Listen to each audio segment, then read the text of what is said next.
Усыг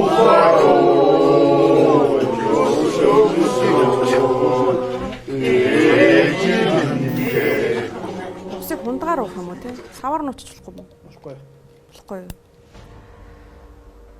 За биднийг архийг хундагаар уух уу, саваар нь уух уу, хундагаар нь заран зарахгүй гэж шинжлэх ухааны үндэслэл судалгаагүйгээр мэтгэж бодилж байх хооронд дэлхийд дахна харан архиталттайгаа ингэж тэмцсэн байна. Архиталттай тэмцэх хоёр сонгодог жишээг мэрэгжлийнхэн хэлж байгаа юм. Нэгдүгээрт урьдчилан сэргийлэх.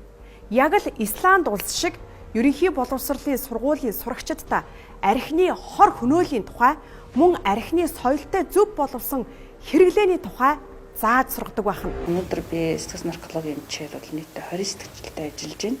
Яг энэ чинь өөр шинжилгээ ухаан шүү дээ нарколог гэдэг маань тийм ээ.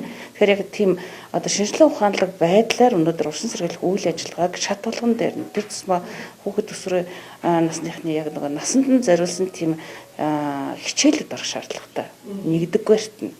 За үүний дараа бол ерөөсөө сонголт төлөвлөдөн шүү дээ тийм ээ. Өөрөөр хэлэх юм бол би энийг хэрэглэх үү хэрэглэхгүй юу. Бид нар жишээ нь одоо ингээд гадны кинонуудыг үзэж яхад гадагшаа явахаар гадныхан чи ингээд нэг 50 г виски ч гэдэг юм уу нэг одоо лаз пивийг 2-3 цагаар ингээд шимж угаал юм яриа суугаад байдаг. Тэр юу гэсэн үг гэвэл нөгөө 10 жил байхад нь чиний эдлэг нэг цагт 10 г-ийн спиртийн төрлийн ундаг хоригдуултын шүү гэж заад өчтдөг.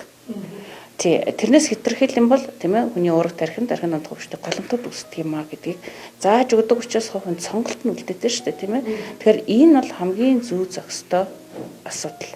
Энэ урсан сэргийлэх үйл ажиллагаанаас гадна энэ наркологийн салбарыг маш сайн дэмжих хэрэгтэй байна. Өнөөдөр хүн жишээ нь архины асуудалтай болцсноо хүлэн зөвшөөрөд хэвтэх эмнэлгүүд маань одоо хайсан тэр шараад нэмлэг гэхэр хүмүүс үгүй би галзуу солиотой болоогүй гэж хэвтэхгүй толгойд байгаа эмнэлэг маань өнөөдөр маш жоохон тий одоо бүр 1950-ад оноор ашиглалтанд орсон өнөөдөр байр байдлын асуудал маш хүнд байдаг.